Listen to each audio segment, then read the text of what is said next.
ว่าสาเหตุนี่อันคือผัวไหลนี้บ่ได้ยินผัวอะไรนี่ในบ้านเว้าเนาะเพิ่นไหลนี้อะไรในคอยไหลมาแต่บ้านผัวพุ่นเนาะโอ้ยแล้วก็พากันมาอยู่นั่นนี่เนาะโดยมาอยู่อันนี้เป็นคอกแบ่บ่หรือจังได๋ขอแบ่ขออยู่ขออยู่นะขอแบ่น้องคอยอ๋อขออยู่ในคอกแบ่น้องเนาะแต่ก่อนเป็นคอกแบ่นอนแล้วก็บัดเที่ยงเพิ่นบ่ให้อยู่เนาะขึ้นบ่ได้อีกเที่ยงก็ได้บ่พอคอยมาให้ขึ้นโอ้เฮือนก็เข้าบ่ได้บ่เที่ยงก็ขึ้นบ่ได้บ่ให้ขึ้นเลยมาให้ขึ้นอันนี้มันเป็นเกี่ยวกับพิษผีพิษหยังนี่แหละเนาะของเพณีพิธีของประเพณีเนาะลูกทั้งเบิดจักคนน่ะลูกนี่ลูกคอย4คน4คนว่า2คนไปไส2คน2คนไปหาเขียดไปหาเขียดหามากินหรือหามาขายหาหันใดหลายก็ขายซื้อใดหน่อยก็กินสุดท้ายขายแล้วเฮาไปเฮ็ดอะไรซื้อข้าวซื้อข้าวซื้อมักพริกแป้งนัวนี่บ่โอ้คอยซื้อแป้งนัวนี่แล้วคอยคอแป้งนัวเอื้อยคอยนี่โอ้คอยบะหมี่ถ้วยแล้วบะหมี่ตะปาอันนี้โคกเนาะตำกินอยู่นี่เนาะนี่พี่น้องตำใหม่ๆนี่เนาะตำเนาะอยู่นี่บะหมี่ตะปาอันนี้คือทุกข์ยากอะไรเนาะทุกจนทุกอีหลีหล่ออายเอ้ยคอยบ่มีหยังเลยบ่มีหยังขอน้ำตำปลายบ่ละนอนในนี่กันเบิด4คนนั่นบ่โดยแล้วหนาวนอนอยู่นี่หนาวมันหนาวที่ผ่านมาเมื่อกี้นี่ไปเฮ็ดจังได๋นี่ประหอมขายเพิ่นนึงโอ้บ่มีแต่พี่น้องเอ้ยแท้แต่คอยบ่มีประหอมเสื้อก็เพิ่นนึงแต่เดี๋ยวนี้หั่นน่ะเด็กน้อยนี่นุ่งตัวเก่าตลอดเลยเนาะโดยโอ้คือกันละลูกขายบ่มีเสื้อแต่เนาะอันนี้อันน่ะไล่นี้แหละก็เพิ่นตีเพิ่นขาเฮาอยู่เพิ่นอันนั้นน่ะตีเฮาอยู่บ่ปัวนี่ตีเจ้าเนาะตีคอยจนมึดเท่านี้ลูกคอยแล้วก็ตีมึดตีอีกตีลูกแล้วตีคอยกับเมียนี่แล้วก็ตีตะก็ตีเอายังไงเนาะบ่มีขอข้าวขอน้ำกินเนาะแล้ววางแผนสิไปขอหยังกินข้าวอีบัดนี้ไปคานพริกกับคอยไปขาไปนัวกับไปคาบ่มีเงินสิซื้อข้าวก็ขอทุกอย่างเลยขอทุกอย่างเนาะบ่มีทุกอย่างเลยพี่น้องบ่มีทุกอย่างปะหอมก็บ่มีเสื้อก็สินุ่งก็บ่มีเส้นก็บ่มีเนาะได้ผัวนี่ได้จักปีแล้วไปอยู่ได้ผัวก็5ก็3ปีได้ผัวเจ้าได้ผัว3ปีเอาผัวแต่นางหน่อยแต่ยังน้อยได้ผัว3ปีโดยลูกจนใหญ่ขนาดนี้เนาะโดยลูกนี่จักปีแล้วได้ผัว3ปีนี่ลูกอันนี้ก็7ปีโดยตัวนี้ก็8ปีผู้หญิงหั่นเด้ซะผู้หญิงนี่ผู้หญิงก็เอื้อยตัวนี้ก็9ปีเอื้อยก็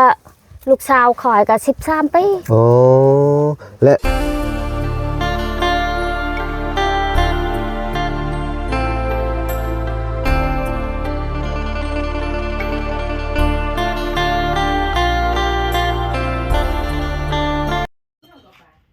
กราบสบายดีพ่อแม่พี่น้องเนาะเบิดสุขสู่คนพี่น้องเลยเนาะยินดีเข้าสู่ช่อง YouTube เราหลากสายบุญคุณธรรมคือเก่าพี่น้องเลยเนาะสิ่งเก่าสิ่งเคยพี่น้องเลยเนาะทักทายสบายดี FC ทางฝั่งไทยและ FC ทางฝั่งลาวและ FC ทั้งต่างประเทศนำเด้อพี่น้องเลยเนาะที่รับชมเมาหลายอยู่เนาะมื้อนี้เนาะพบพ่อกับช่อง YouTube เมาหลาคือเก่าเนาะพี่น้องเนาะอ้าวมื้อนี้ก็มีทางผู้ใหญ่บ้านหรือว่าทางชาวบ้านและก็ทางในบ้านพี่น้องเลยเนาะ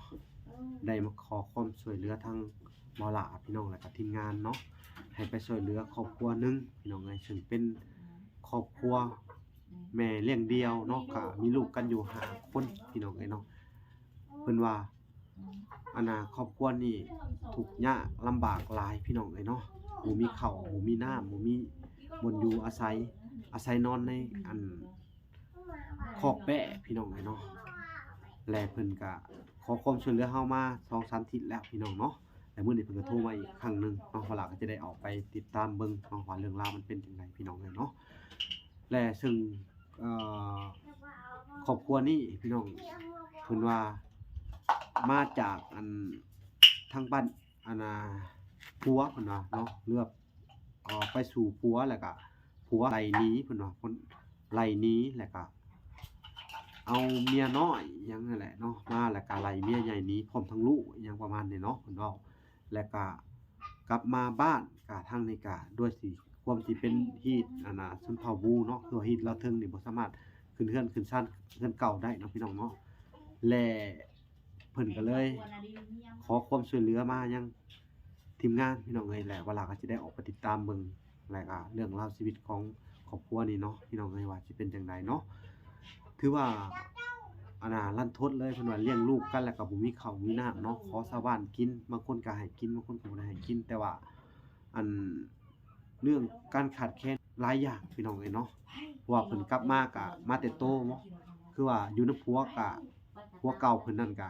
ค่อนข้างจะทุกข์ยากแหละแถมยังไปเอาเมียน้อยแล้วก็ไล่ลูกไล่เต้าไล่เมียหนีเนาะพี่น้องเนาะแล้วก็กลับมาอยู่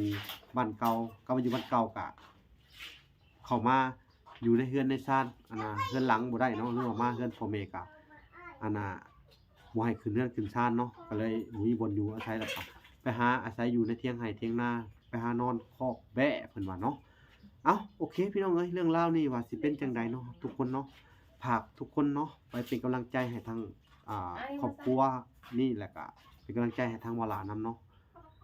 กดไลค์กดแชร์กดติดตามไว้เพื่อเป็นกำลังใจเนาะพี่น้องเนาะสิ่งสำคัญบ่คำโฆษณาพี่น้องเอ้ยเนาะพอมีรายได้เล็กๆน้อยๆเนาะช่วยเหลือสังคมต่อไปเนาะเพราะว่าอาศัยเงินเดือน YouTube เนาะมันก็บ่หลายพี่น้องเอ้ยถ้าบ่มีโฆษณาเนาะแต่ละเดือนบางเดือนได้ประมาณ100บางเดือนก็บ่ถึง100บางเดือนก็200-300พี่น้องอย่างสูงสุดพี่น้องเอ้ยเนาะฝากทุกคนเป็นกำลังใจให้เด้อพี่น้องเอ้ยบ่คำโฆษณาเนาะและสนับสนุนช่องก็โดยที่บ่คำโฆษณาพี่น้องเอ้ยพอมีรายได้เนาะและให้ทุกคนไปติดตามเบิ่งนำกันเนาะเคสนี้ว่าสิเป็นจังไดแน่เนาะก็สิ่งสำคัญก็เวลาก็จะได้ไปแวะไปซื้อข้าวของเนาะเครื่องใช้เพราะว่าน่าจะเป็นอาหารการกินบรรเทาทุกข์เบื้องต้นแล้วก็มอบเงินส่วนหนึ่งให้เนาะแต่อันนี้ก็เป็นเงินของทางแม่ตู้เนาะพี่น้องในทางเพิ่นก็ฝากไว้มาเพิ่นว่าถ้าเจอครอบครัวใดที่ทุกข์ยากเนาะพี่น้องเนาะก็ขอให้ลูกใช้จ่ายหรือว่าเอาไว้ช่วยเหลือเพิ่นเด้อเพิ่นว่าเนาะทางวาระก็อาจสิได้ซื้อเครื่องของบรรเทาทุกข์เบื้องต้นก็สิเป็นมีแล้วก็เป็นไข่ก่อนเนาะพี่น้องแล้วก็สิมอบเงินให้ส่วนหนึ่งพอได้ซื้ออยู่ซื้อกินชั่วคราวพี่น้องเนาะแล้วเรื่องราวนี้เนาะทุกคนว่ามันสิเป็นจังไดเนาะทุกคนเนาะให้ทุกคนไปติดตามและรับชมนำกันเนาะโอเคพี่น้องเวลาสิได้ไปแวะซื้อข้าวของก่อนพี่น้องเอ้ยโอเคไปติดตามและรับชมนำกันพี่น้องเอ้ยพี่น้องเอ้ยทางเวลาก็สิแวะซื้อมาม่าเนาะแล้วก็ปลากระป๋องเอาไปฝากเพิ่นเป็นการบรรเทาทุกข์เบื้องต้นเนาะพี่น้องเนาะเดี๋ยวจะให้เขาเอาให้ก่อน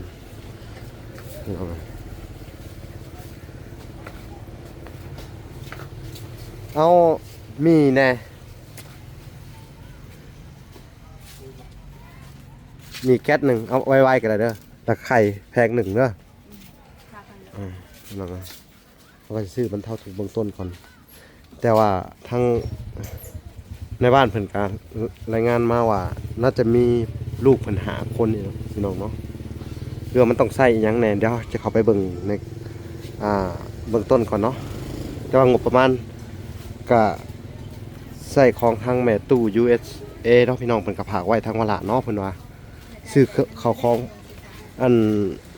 ไปให้โลดถ้าเห็นไผถุงยากเพิ่นว่าพี่น้องเอ้ยเนาะทางวาระก็จะได้ซื้อข้าวของแล้วก็เอามีเอามีก่อนอะไรเพราะว่าแนวบรรเทาทุกข์เบื้องต้นก่อนพี่น้องเอ้ยเนาะถ้าเป็นเสื้อผ้าก็น่าจะเป็นไปเบิ่งสถานการณ์ก่อนพี่น้องว่าเพิ่นอยู่กินจังไดพี่น้องเอ้ยเนาะเพราะว่าทางในบ้านทางการรายงานเข้ามาพี่น้องเอ้ย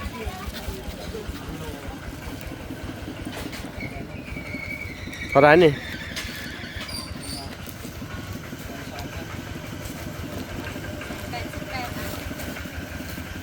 188,000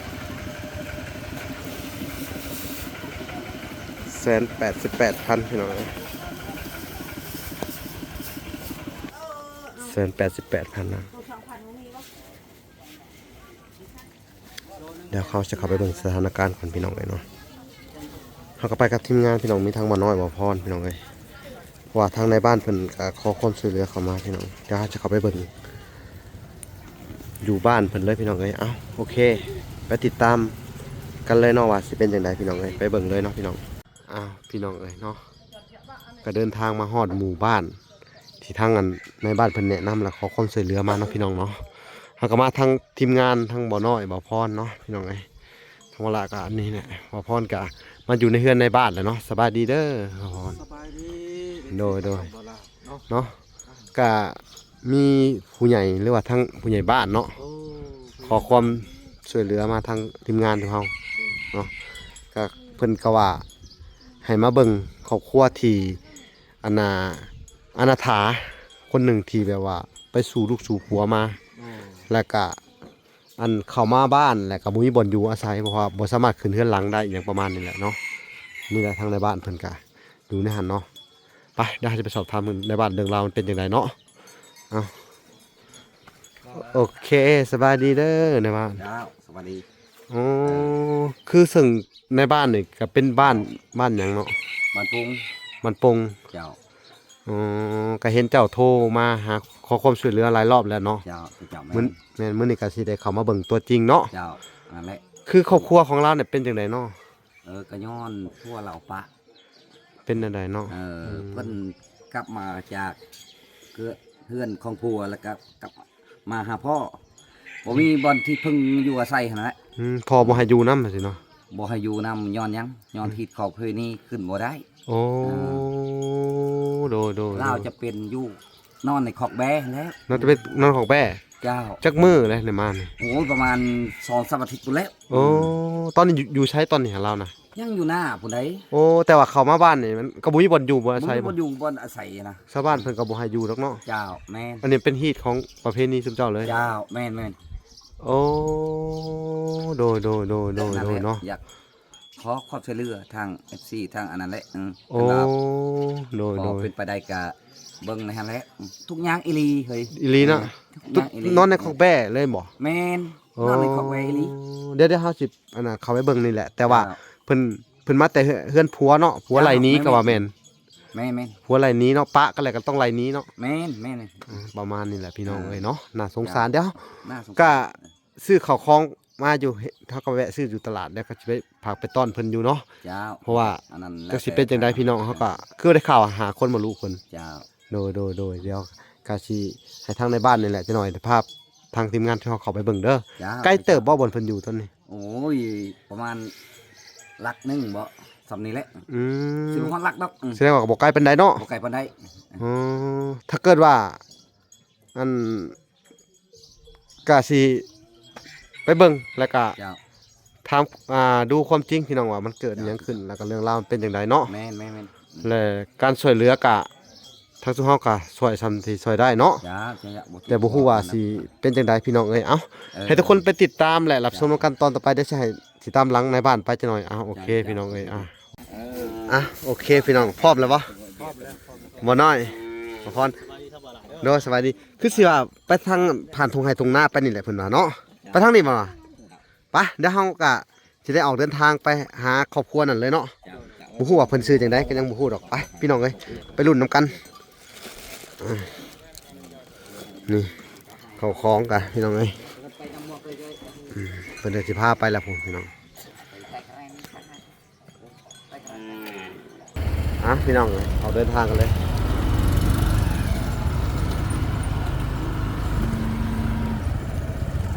งัวพี่น้องเอ้ย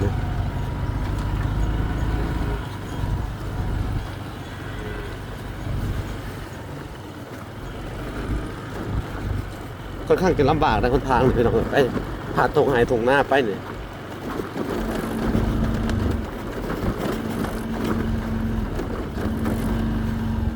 โอ้คันนา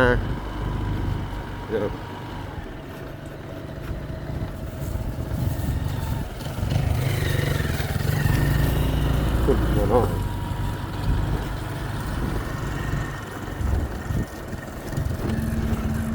โอ้ขนาดสูงอย่างเลยเดี๋ยวโอ้ทางอย่างเลยรถเตี้ยไปยากแน่เขาป่าเขาดง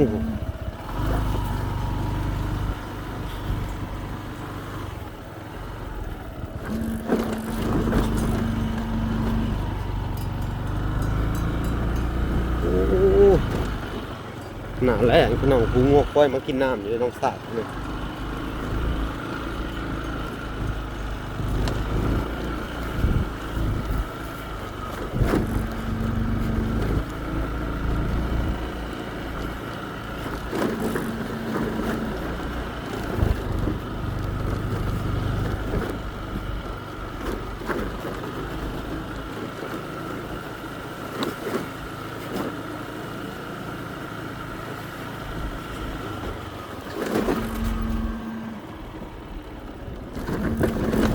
เพิ่นว่ากิโลหนึ่งมันโมแมนได้พี่น้องอันนี้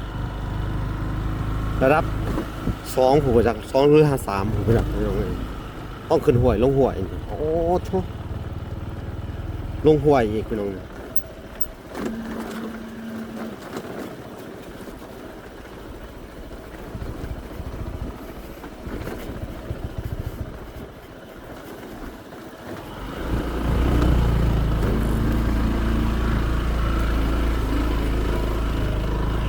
รถคันทุกคนแหละพี่น้องส่วนขี่รถไวทางทีมบ่อพรทนแล้วก็ในบ้านเนาะ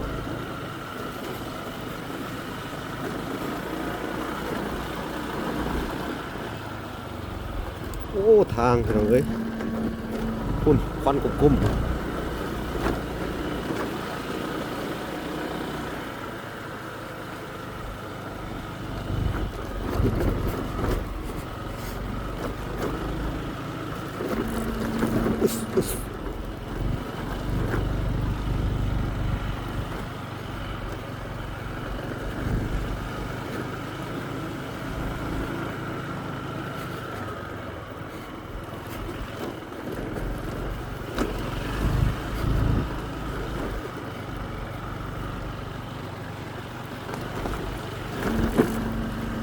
โอ้ถือว่าใกล้จากหมู่บ้านหลายพี่น้องเอ้ยนี่ผ่านออกมานี่ประมาณ2 กิโลเลย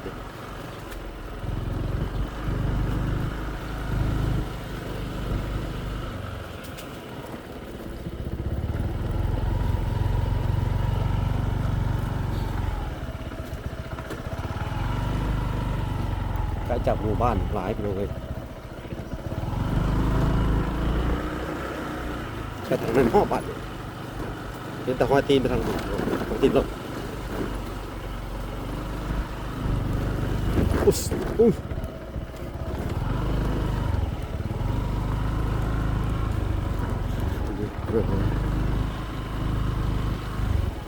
โอ้ถนนเป็นแบบนี้เนาะ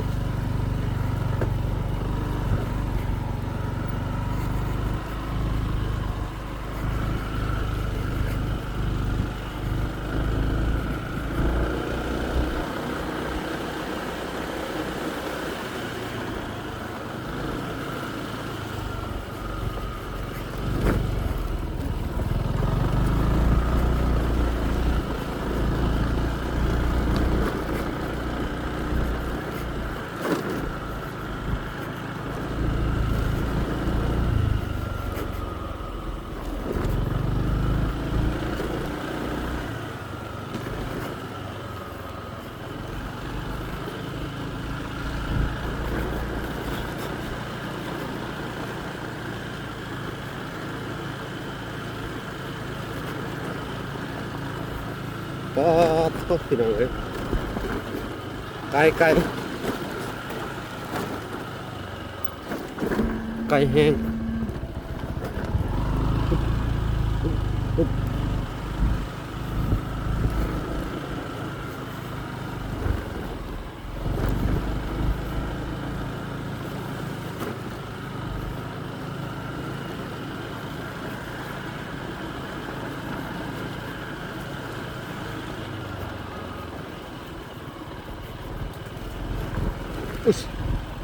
สิวต้นไม้พี่น้อง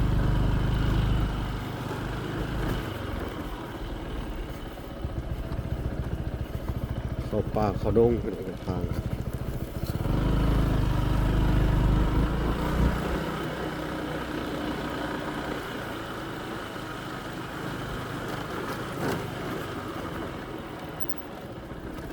อุ๊ยโอ้รถเตี้ยพี่น้องเลย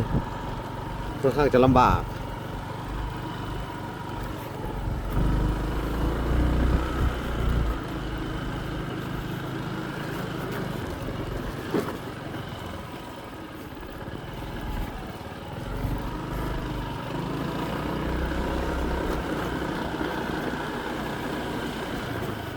ตามหลังนายบ้านไปกับว่าทันพี่น้องเลย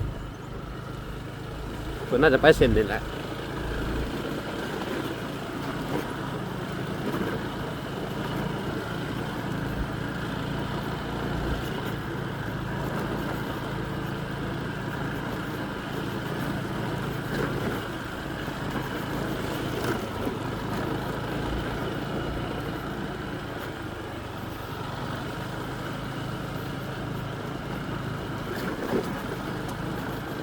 โอ้คุณพี่น้องเอ้ยสิเพิ่นอยู่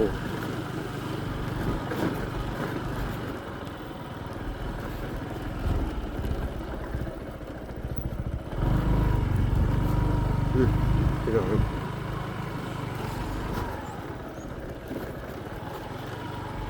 โอ้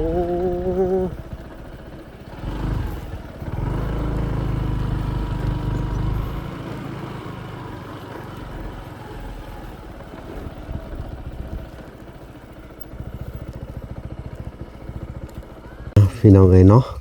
ทางเฮาก็เดินทางมาฮอดแล้วเนาะ เจ้าเจ้า ก็คือบอนนี่แม่นบ่ แม่น แม่นเนาะ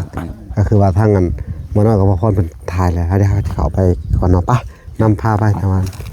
เนาะ ขอบคุณจริง โอ้สบายดี สบายดี โดย ยกมือย กมือ สวัสดี อืม สบายดีป่ะสวัสดี โดยขออนุญาตใส่ไม้เด้อมึงจะมึงจะดึงเสือกันนิดนึงนี่มาโอเคเนาะนี่เนาะบนอยู่อาศัยเจ้าเนาะ โดย โอ้ขออนุญาตทำสื่อทำเสียงเด้อ โดย สื่อจากไหนเนาะ ซื้อคอยเลย สื่อลีเนาะ โดย สื่อเจ้าเด้ อันนี้ก็ซื้อพร สื่อพรเนาะว้าวบ่ค่อยเก่งไปได้เนาะนางน้อยสื่อจากไหนครับลูก ไปซื้อคอยละครค่ำไปเด้อล่ะ ขี้อายเขินเนาะบ่ได้เข้าของหาโมเฮียนหยังเลยเนาะ บ้า ซึ่งเจ้านี่กะมาได้จักทิศแล้วมาอยู่นี่ มาก็2 อาทิตย์ 2 อาทิตย์ 3 อาทิตย์ 2 3 อาทิตย์เนาะซึ่งลำบากหลายเนาะมาอยู่กะต้นปลายสาเหตุนี่อันคือผัวไหลนี้บ่ได้ยิน ผัวอะไรนี่ ในบ้านเว้าเนาะเพิ่นไหลนี้ อะไรนี่คอย ไหลมาแต่บ้านผัวพุ่นเนาะ โอ้ย แล้วก็พากันมาอยู่นั่นนี่เนาะโดยมาอยู่อันนี้เป็นคอกแบ่บ่หรือนั่นใด ขอแบ คอกแบ่แล้วแบ่ไปนอนใช้ซะแบ่ แบหมดแล้ว แบ่เบิดแล้วคือแบบอันเจ้าของเก่าเขาหาอัน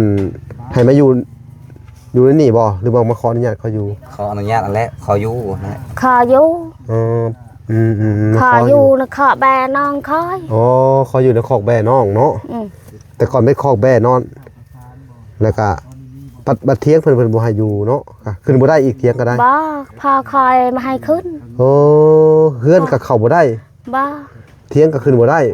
บ่ให้ขึ้นเลย มาให้ขึ้น อันนี้มันเป็นเกี่ยวกับพิษผีพิษหยังนี่แหละเนาะ ของเพนี้ พิษของประเพณีเนาะก็เลยว่าบ่ให้อยู่เนาะ บ่มาให้อยู่ บ่ให้อยู่พี่น้องมันอยู่ในเฮือนก็บ่ได้เนาะเข้าบ้านก็บ่มีบ่อนอยู่เนาะ มีบนที่พึ่งพาอาศัยอะไรเฮือน โดย ยังบ่มี บ่มี โดย บ่มีบ่อนอยู่ซั่นซะ บ่มีมันอยู่ดินก็บ่มี โดยบ่มีดินอยู่เลย บ่อยู่บ้านเราบ่มีดิน อืม อยู่นี่เราบ่มีดินอันนี้ด้วยคอนำพ่อขออยู่ เขาอยู่ในซื่อๆนี่เนาะ อืม เพิ่นบ่แบ่งให้เฮาอยู่บ่ซั่นหรือได บ่ ซึ่งอันน่ะซุมเจ้านี่ส่วนร้านนี่ชนเผ่านี่สิผู้หญิงนี่สิให้ได้ไปอยู่น้ำผัวเนาะ อืม แล้วกลับมากะมาอยู่แบบสิแล้วอยู่แบบทุกๆอย่างเนาะ โดย บัดนี้ข้าวน้ำไปกินจังไดบัดนี้ บ่มี บ่มีเนาะ บ่มีน้ำ บ่มีน้ำโอ้น้ำใช้นี่บ่มี มีน้ำใช้กับน้ำสระนี่ โอ้น้ำน้องสะแล้วข้าวได้สักข้าวได้กินจังไดข้าว เขาคอยบ่มีข้าว บ่มีข้าวกินแล้วสิจังไดต่อละบัดนี้พี่น้องพากันได้กินข้าวกันเลยยังอันนี้ เขาขอนำพาคอย เพิ่นให้กินอยู่ขอได้กินหลายหมดนี่ บ่ เพิ่นให้เพิ่นก็บ่มีข้าวบ่ลื่นได้เพิ่น บ่มี เพิ่นก็ทุกข์คือกันเนาะปัดลูกทั้งเบิดจักคนน่ะลูกนี่ ลูกคอย4 คน 4 คนวัด2คนไปไส2คนนี่ 2 คนไปหาเขียด ไปหาเขียดหามากินหรือหามาขาย หาหันใดหลายก็กิขาย ขาย หั ซื้อน ใดหน่อยก็กิน สุดท้ายขายแล้วเฮาไปเฮ็ดอะไรซื้อข้าว ซื้อข้าว ซื้อหมักพริกแป้งนัวนี่บ่ โดย โอ้ คอยซื้อเป็นนัวนี่แล้วคอยคอเป็นนัวเอื้อยคอยนี่ โอ้ คอยบ่มีถ้วยแล้วบ่มีตะปาเต็ อันนี้โคกเนาะ โดย ตำกินอยู่นี่เนาะนี่พี่น้องตำใหม่ๆนี่เนาะ ตำอยู่นี่บ่มีตะเปา อันนี้คือทุกข์ยากอะไรเนาะ ทุกจนทุกอีหลีหล่ออายเอ้ยคอย บ่มีหยังเลย บ่ เนาะ มีหยัง เขานำตามปลายบ่ละนอนในนี่กันเบิด4คนนั่นบ่ โดย แล้ว ค ห อย นาวน อนอยู่นี่ มันหนาวที่ผ่านมาเมื่อกี้นี่ไปเฮ็ดจังไดนี่ นี่ประหอมคอยพื้นนึง โอ้ บ่มีแต่ พี่ จ น้อน งเอ้ย แท้อายเอ้ยแต่ เนาะ คอยบ่มีประหอมเสื้อก็พื้นนึงแต่ เดี๋ยวนี้หั่นน่ะ อืม เด็กน้อยนี่นุ่งตัวเก่าตลอดเลยเนาะ โดย โอ้ลัน คือ ทด กัน แท้ ละ เลยพี่น้อง ลูกคอยบ่มีเสื้อแต่ เนาะ คันเจ้าบ่เสือก็เบิ่งนั่นอายแล้วหันไปคอยตัวเจ้า ก็แม่นบ่เชื่อหรอกในบ้านเพิ่นก็ขอความช่วยเหลือนี่แหละเนาะ บ่ อันน่ะนี่แหละพี่น้องเอ้ยเป็นบ่อนแบ่นอนเนาะน่ารันทดหลายพี่น้องในชีวิตอาภัพปัดพ่ออันผัวนี่อันน่ะไล่นี้แหละก็เพิ่นตีเพิ่นฆ่าเฮาอยู่เพิ่นอันนั้นน่ะตีเฮาอยู่บ่ผัวนี่ ตี ตีเจ้าเนาะ ตีคอยจนมึดเท่านี้ลูกคอยแล้วก็ตีมึด ตีอีก อืม อืม ตีลูกแล้วตีคอยกับเมียนี่แล้วก็ตี ตะก็ตี อืม แล้วเฮ็ดได้ตีเนี่ย ตีผัวคอยกินยามาประสาทเวลาบ่มีเงินซื้อยามาก็ตีคอยบอนไปหาเงินกิน โอ้ คอยกับบ่มีไปหาเงิน โอ้ยตายแล้วพี่น้องเอ้ยเนาะ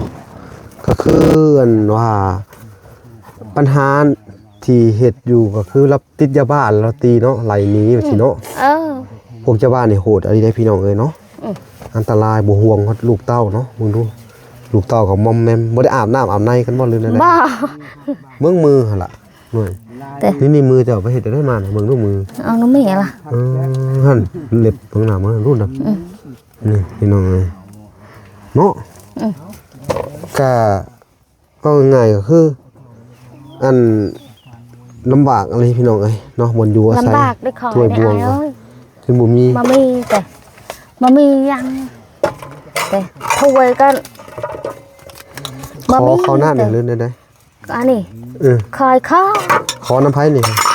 คอน้ำพอนี่ เพิ่นก็ให้ทำนี่ทำที่ให้ได้เนาะแต่แข้งอะไรพี่น้องเอ้ย แล้วก็ ขู่กะมามีพอดีเดียวนี่นี่ อันเดียวนี่ อ้าว พอได้หาบน้ำมาใส่น่ะเนาะ คอยเบังกะนี่ โดย คอยไปตักพอดีเดียวนี่แต่ โดย คอยบะหมี่ เนาะและกลางค่ำกลางคืนนี่เขาไปนอนอันบ่ย่านบ่หาเรา ค เขา อย นอน ยาน นอนในไหในนาผู้เดียวเนาะ นอนกับคนนี่คอยยานจนแบบ นอนเมื่อคืนจนมันไม่ได้หลับ แต่ละคืนเท่าไหร่ แต่ละคืนนี่ บ่ได้มีอิหยังมาเฮ็ดบ่ว่า บ้า พวกเวลานอนกลางคืนนอนกับลูกนี่เขาก็นอนกอดกันสิเลยมันหนาวมันหยังกันเนาะโอ้โธ่พี่น้องเอ้ยขาดแคลนทุกอย่างเลยเนาะ โดย ทุกยากอะไร ทุ พี่ ก น้องเอ้ย ได้อายเอ้ยทุกอีหลีรอได้ขอนี่จนบ่มี บ้านอันเวลาเฮากินข้าวกินน้ำนี่เวลาข้าวเบิดนี่เฮาไปขอเขาบ่หรือไง ไปขอ ไปขอไก่เติมบ่นี่ ไปขอนำหลวงนำป้า เขาก็ให้อยู่บ่หรือไง ให้ก็ถ้วยหนึง ถ้วยหนึงแล้วก็พอกันกินอยู่บ่เลย ก็พอกิน พอกินอยู่พอกินหรือบ่พอกิน นี่ถ้วยนี่ก็คอยก็4คนก็กล้าบักพอกิน บ่พอกินเนาะ แบบบ่พอกิน เอาแล้วคือว่าพอกิน บ่ พี่น้องเอ้ยมันกลับกันเว้าลาวก็บ่ค่อยปานใดเนาะบ่ค่อยได้เนาะบ่ค่อยได้ลูกเต้านี่ก็เว้าลาวบ่ได้บ่ บ่ อืม มาเป็นภาษาลาว เอ้ยเพิ่น4คนน่ะเด้เอ้ยเพิ่น2คนน่ะเด้เว้าได้อยู่บ่ เอ่ยก็ใหญ่ เว้าก ว่า ลาว ซำนี้ เว้าลาวได้อยู่เนาะเอ้ยก็ เออ เขาได้เข้าโรงเรียนทั้งหำอยู่บ่พาเขาโรงเรียนอยู่บ่ ก็เอ่ยก็เขาโรงเรียนก็ป .4 อืม มามีเงินก็เลือก อืมเงินค่ำนี่บ่มีเลยแหละว่ายังไง บ่ เนาะ บ่มี ขอข้าวขอน้ำกินเนาะแล้ววางแผนสิไปขอหยังกินข้าวอีบัดนี้ ไปขอพริกกับคอยไปขอแป้งนัวกับไปขอมามีเงินสิซื้อ อืม ข้าวก็ขอ ขอทุกอย่างเลย ขอทุกอย่าง เนาะบ่มีทุกอย่างเลยพี่น้อง บ่มีทุกอย่างปะหอมก็บ่มีเสื้อก็สินุงก็บ่มีเส้นก็บ่มี เนาะพี่น้องเอ้ยเนาะน่าเสียดายเนาะคนที่มีโอกาส แต่บ่ตั้งใจเนาะอย่างคือลาวนี่บ่มีโอกาสเลยพี่น้องเนาะ โด จะ ย เฮ็ดจังไดพี่น้องเอ้ยปอด คอยถูกนายเอ้ยคอยบ่มี วอนสังคมพี่น้องเอ้ยเนาะ ได้ ถ้าอยากจะช่วยเหลือคนที่อันน่ะทุกข์ยากว่าสิก็ นา คือ ก็ สิ บ่ ดี มี พี่น้องเนาะคือสิดี นาละคอย ให้โอกาส บ่มี ให้เพิ่นเนาะบ่มีเนาะ บ่มี โอ้ยพี่น้อง คอกับคอเขาทุกปี ได้ผัวนี่ได้จักปีแล้วไปอยู่ปอยู่ ได้ บ้าน ผัวก็ห้าก็3 ปี ได้ผัวเจ้าได้ผัว3 ค ปี อย เออ เอาผัวแต่นางหน่อย แต่ยังน้อย ได้ผัว3 ปี โดย ลูกจนใหญ่ขนาดนี้เนาะ โดย ลูกนี่จักปีแล้วได้ผัว3 ปีนี่ ลูกอันนี้ก็7 ปี โดย ตัวนี้ก็8 8 ปีผู้หญิงหั่นเด้ค่ะ ผู้หญิงนี่ผู้หญิงก็เอื้อยตัวนี้ก็9 ปีเอื้อยก็ลูกสาวขอยก็13 ปี อ๋อและได้ผัวหัด3 ปีเนาะตอนจะเอาผัวน่ะ3 ปีนะโมเมนต์จะต้องได้ผัวประมาณ10 กว่าปีแล้ว ได้ขอยเอาผัวก็ประมาณ10 กว่าปีเนาะตัวเจ้าเนี่ยอายุจักปีแล้วนี่ ขอยก็30 30แสดงลูก13ถ้าเกิดว่าลูก13จะต้องได้ผัวประมาณ13-14 ปีแล้วเนาะ เอา อยู่ด้วยกันโดนเติบเนาะ โดย อยู่กันกับบริเหตุได้สร้างเนาะผัวก็ได้เนาะอยู่บ้านเก่ากับเฮือนชานซ้ำนี่บ่หรือนั่นได บ่ เฮือนชานใหญ่กว่านี้ เฮือนพ่อมาแม่นเฮือนขอย มันไปอยู่บ้านเก่าครับอาศัยอยู่น้ำพอเนาะ เออ โอ้แสดงว่าไปอาศัยอยู่อยู่กับพ่อ อยู่กับพ่อเขาหั่นเนาะ พอผัวขอย โอ้ ผัวขอยตีขอยก็ขอยเมื่อยจุบ ตีไหลนี้พร้อมแล้วก็ ตีอะไรในขอย เพิ่นไปเอาเมียใหม่มาอยู่เฮือนบ่จังหวัดไหลนี้ เมียใหม่ นั่นน่ะ เอาเมีย น่าสงสารเนาะไหลนี้นี่สุเจ้าก็มาเลย4 คนเนาะหาคนถึงเจ้าเนาะ โดย มาแล้วก็มาอยู่ว่าสิเลยเนาะบ่มีบ่อนอยู่บ่ได้ใส่ บ่มีบรรยุ นี่พี่น้อยสภาพการเป็นอยู่น่ารันทดบางช่วงหนาวๆนี่พากันเอาผมใส่มาตูมนี่ แต่คอยประหอมมานี่อ่ะ กอดกันบ่หรือนั่นน่ะกอดกันเบิด3 คนหรือ4 คน สิ นอนกอดอัน4 แม่ลูกเลยเนาะช่วงหนาวกินนี่ได้ แล้วคอยกอดเบิ่ง ลูกคอยนี่ อันนี้ลูกหลานเจ้าบ่ ลูกลาคอยอ่ะ ผู้น้อยเนาะชื่อจังได๋นะลืมเลย เสือนี่ละคอยค่ ละครค่ำ ำ โดยอันน่ะลืมเลยทับพรบ่ โดย ทับพรนั่นน่ะเนาะเว้าก็บ่ลาวก็บ่ค่อยเก่งเนาะบ่ได้เข้าโรงเรียนเนาะ บ่มันยานคนมันบ่ไป มันย่านคนบ่ไปเป็นคนป่าคนดงเลยเนาะ อยู่ในไร่นา ท่าอยู่อันนั้น อยากเข้าบ้านอยู่บ่ เข้าบ้าน อยากเข้าไปอยู่บ้านอยู่บ่ โอ้อันนั้นทั่วไป หากว่ามีบ่อนอยู่นี่แหละเนาะ บ่ เฮาอันนี้ก็มันไกลพี่น้องเอ้ยอยากให้เพิ่นเข้าไปอยู่บ้านคือกันแหละเนาะหาบ่อนอยู่บ่อนอาศัยให้เพิ่นก็ไปปลูกกระต๊อบแบบสิเนาะอยู่มันก็สิมีอยู่บ่อนดินว่างๆดินป่าดินลุงแบบว่า อาศัยอยู่ชั่วคราวอิหยังประมาณนี้นะ มีอยู่เนาะถ้าก็ไปหาปลูกกระต๊อบน้อยๆอยู่เท่านั้นเนาะ โดย มันไกลพี่น้องเอ้ยเดินทางมาไกลกันอยาก มีเฮือนดินขอยดินลุงนี่แหละขอยก็บ่มี กระเชิงทั้งเวลากะสิซอยซ้ำซอยได้ อยู่ พี่น้อง บ้าน เอ้ยเนาะ เนาะ สิซอยซ้ำซอยได้แล้วก็อัน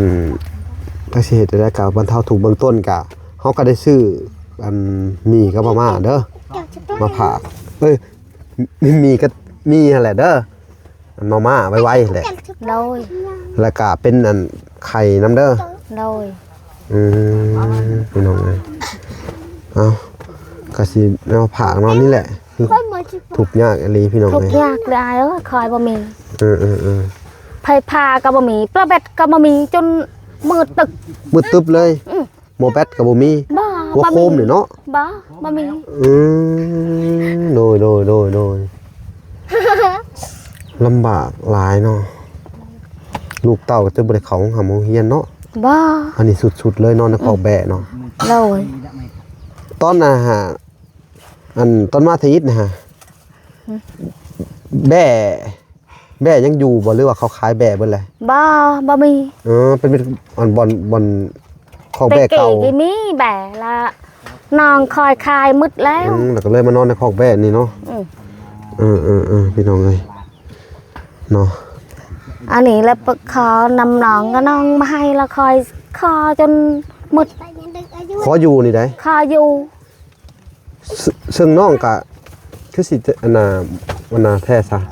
คือสิอันน่ะใจดำแท้บ่อยากให้อยู่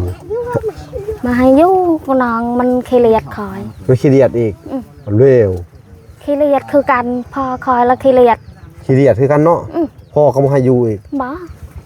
จนคอยน้ำตาย้อยคอยพอเขามาให้อยู่น้องก็มาให้อยู่ คือสีโหดแท้พี่น้องเอ้ยขอจะได้กระจุ่มบ่อยากให้อยู่แต่แล้วก็มาให้อยู่ในนี่เนาะเถียงก็บ่ให้ขึ้นไปอีกเพื่อนก็บ่ให้ขึ้น บ่ อันนี้มันเป็นอันน่ะประเพณีหรือฮีตของเจ้านี่บ่เห็ดคลองน้ำคอนี่น้ำพอนี่ เพิ่นคือเป็นแบบซั่นเนาะกับความเชื่อฮีตของเฮานี่แหละเนาะ มาให้ขึ้นคอยก็ถูกก็ให้มาให้ขึ้นคอยมามีเสือก็บ่มีไก่ก็บ่มีปลาหอมก็บ่มีกินมาให้ขึ้นคอยบ่มี เพราะการที่จะขึ้นไปในเฮือนน่ะมันต้องมีอันน่ะมีเป็ดมีไก่มีงัวสิบ่ขา บ่มี บ่มีเนาะฮีตสุเจ้านี่ได้ โอ้มันต้องกินฮีตก่อนจะได้ขึ้นเฮือนใหม่เนาะ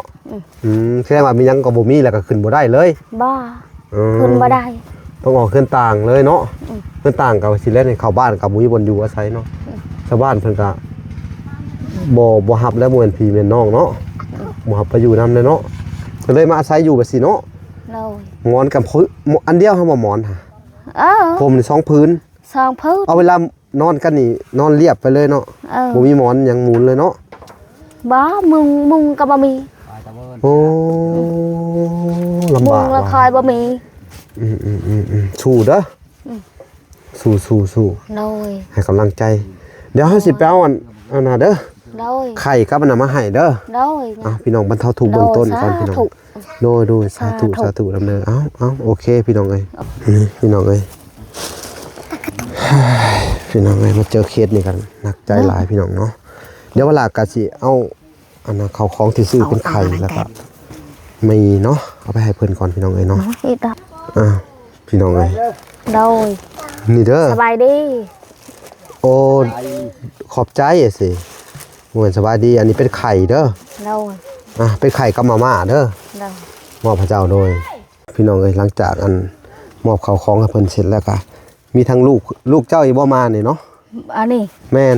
โอ้ผู้ไปหากินหั่นเนาะ แม่น อืม ลูก สบายดี เขา ลูกสบายดี ไปสบายดี ล่ะ ตัว โดยปอดโธ่พี่น้องเอ้ยมาแต่หาอยู่หากิน ไปหากินไปหาเที่ยว ผู้หนึงได้สะเอื้อย เอื้อยยัง เลยมันเมื่อบ้าน โอ้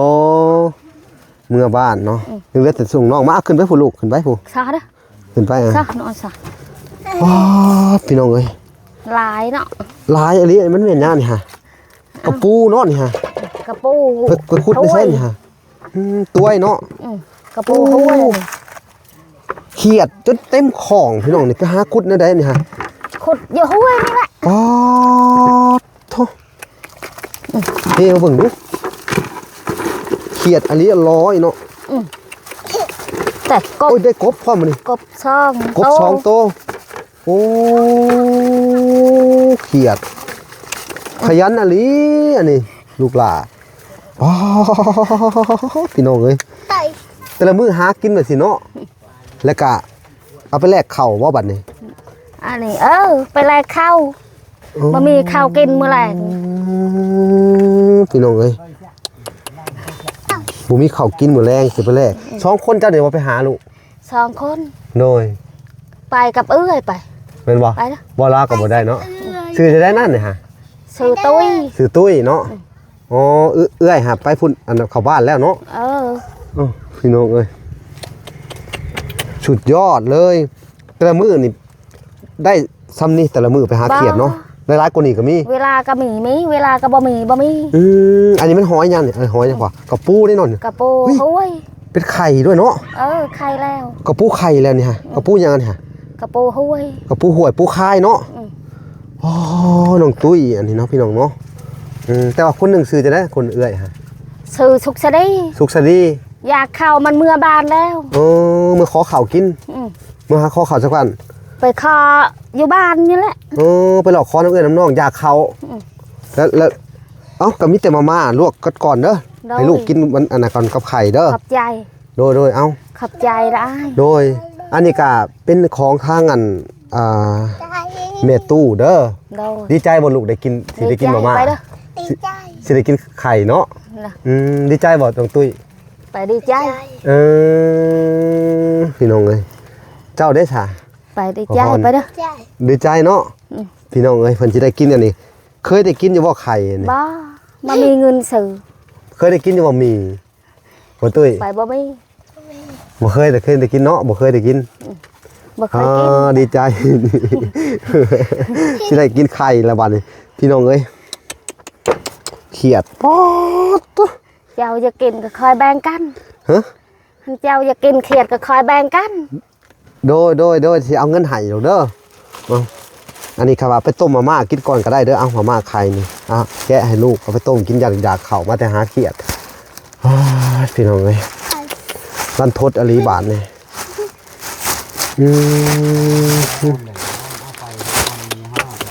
จะให้ สุดยอดนี่เด้อนี่อันนี้ก็เป็นนั่นของแม่ตู้เด้อ โดย อยู่ทางอัน USA เด้อเอาขอบใจเพิ่นได้อยู่บ่ ขอบใจ เด้อเอานบ ขอบใจ ขอบุญขอบคุณเด้อสิ คุณ ขอบุญขอบคุณเด้อสิ ขอบคุณเด้อ อันแม่ตู้ USA สินบลูก นบ เออน บเอาตุ้ย แม่ตู้ USA สิ โดย นั่นน่ะให้เพิ่นอยู่ดีมีแห้งสิเด้อความเจ็บอย่าได้ความไข้อย่ามีสิ สาธุ โดยว่าน้ำล้างข่อยก็ได้เด้อพอได้อยู่บ่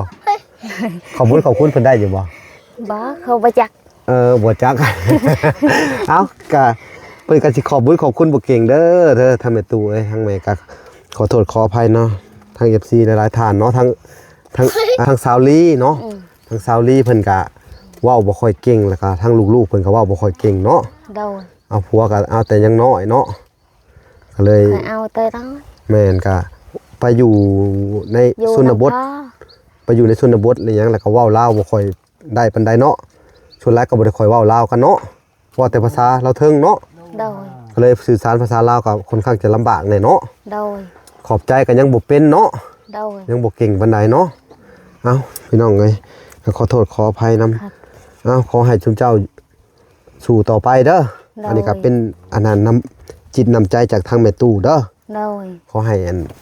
ทางแม่ตู้เพิ่นเนาะจงอยู่ดีมีแฮงเนาะหายเจ็บหายไข้หายพยาธิโรคาพี่น้องเอ้ยเนาะทางเวลาก็ดีมุกดีใจหลายที่เพิ่น นี่ อานาช่วยเหลือชุมเจ้าเนาะ ได้ เพิ่นก็ว่าโอ้ยซื้อของไปฝากเลยเด้อเพิ่นว่าอานาเห็นคนทุกข์ยากอีหยังเด้อ โด เพิ่ ย นก็เอาเงินไว้นำทางเวลาเพิ่นว่าถ้าเห็นคนทุกข์ยากครอบครัวใดที่ลำบากเพิ่นก็ว่า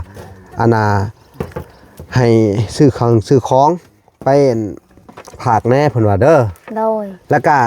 สิเอาเงินให้ไปซื้อข้าวซื้อน้ำเด้อ โดยนะ สิให้จัก200,000เด้อ โดย ดีใจอยู่บ่นี่ ดีใจ ซึ่งผู้ให้ก็เป็นผู้ใหญ่ใจดีจากทางอันอเมริกาเด้ออยู่ทางต่างประเทศก็คือเมตู้ USA เพิ่นก็ได้ช่วยเหลืออานาครอบครัวคนทุกข์ยากหลายหมู่หลายบอนเนาะ โดย แล้วก็เฮ็ดเฮือนเฮ็ดซ่านให้คนที่เพิ่นช่วยมากอะทุกข์ยากคือจุ๊เจ้านั่นแหละเพิ่นก็เฮ็ดเฮือนเฮ็ดซ่านให้ได้ สาธุ เพิ่นก็สร้างวัดสร้างว่าเนาะ ได้ แต่ว่าเพิ่นก็มีเงินฝากไว้นำบ่ลาเด้ออันที่เพิ่นก็ให้ซื้อเครื่องซื้อของแหละเอ้าบ่ลาก็สิให้อัน200,000เด้อ โดยจ้ะ เอาไปซื้อข้าวมาสู่ลูกกินเด้อมีอยู่บ่บนซื้อข้าวนี่ มี มีเนาะ อ่ะ ซื้อหวดมวยนี่เขาไปหนึ่งอยู่ไส หนู หนึ่งนะ ขายกระสอบ ฮะ ขายข้าวก็สอบก็สอบ บ่เข้าใจว่ะ ข้าวสารกับเจ้าบะขาย อ๋อเขาเจ้าบ่ขาย อืม บ่เขาถามว่าเวลาเขาได้ข้าวมาแล้วสิไปหนึ่งอยู่ไส หนึ่งอยู่บ้านขาย ไปหนึ่งแต่อันนั้นอะไรก็ออกมากินไปหนึ่งนะพออ ม อ๋อโอเค ซึ่งเวลาก็สิได้เอาเงินเด้อ โดย เอาเงินนั่น200,000ให้อันบรรเทาทุกข์เด้อ โดย บรรเทาทุกข์เบื้องต้นเด้อพี่น้องเอ้ยอ้าวโอเคพี่น้องเอ้ยเนาะ โดย ซึ่งเวลากะสิบรรเทาทุกข์เพิ่นด้วยการมอบเงินให้ไปซื้อเด้อไปซื้ออัน ไปซื้อ ข้าว ข้าว โดยเอามาสู่ลูกสู่เต้ากินเด้อ โดย โดย คอยมามีข้าวกินมาแล้ว มื้อแรกจะไปซื้อเด้อ โดย เอ้าโอเค สาธุ โดยสาธุ เจ้าอมบุญนนยืนเด้ออาย โดยบ่แม่ตู้เด้อให้เอ้าขอบคุณแม่ตู้ซะ ขอบคุณค่ะ บ่ บ่ได้ขอบคุณค่ะขอบคุณแม่ตู้ ขอบคุณเมตู้ USA แอ ที่ช่วยเหลือ ที่เสื้อเรือ อัน โอ้ย โดย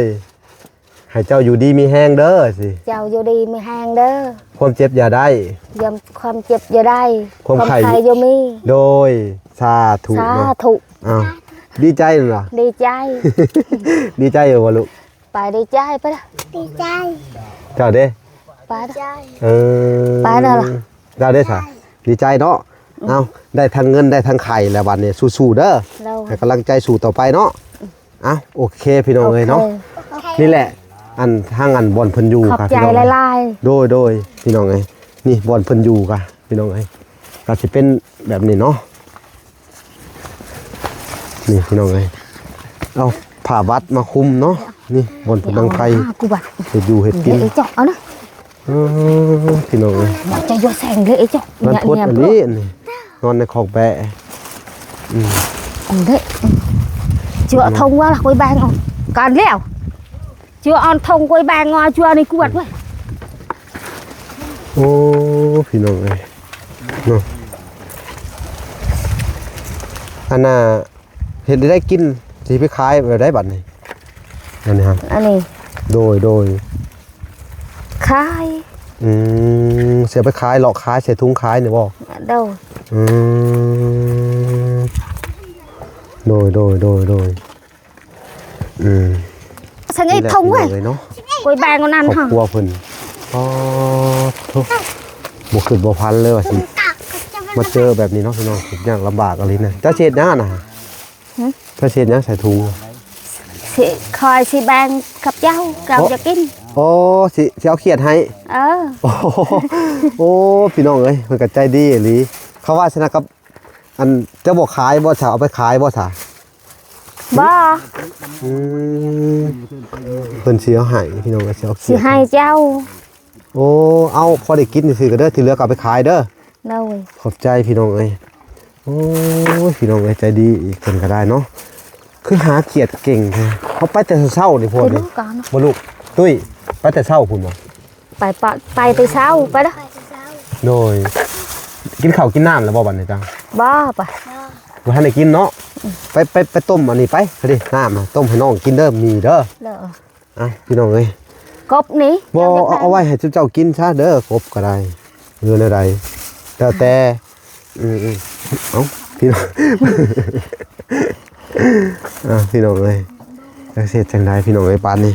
เฮาก็สิได้ซื้อน้ำเพิ่นนั่นแหละซึ่งเวลาก็สิเอาเงินเวลาเองนั่นแหละซื้อเนาะเบิ่งพี่น้องเอ้ยสิซื้อน้ำเพิ่นจัก ก็อีกอันเทียบไปสิอองก็บ่ได้เชียว 30,000นี่แหละพี่น้องเอ้ยเนาะไปดูสงสารน้องเพิ่นสิเอาเงินให้น้องเพิ่นไปซื้อข้าวต้มขนมกินเนาะพี่น้องเนาะ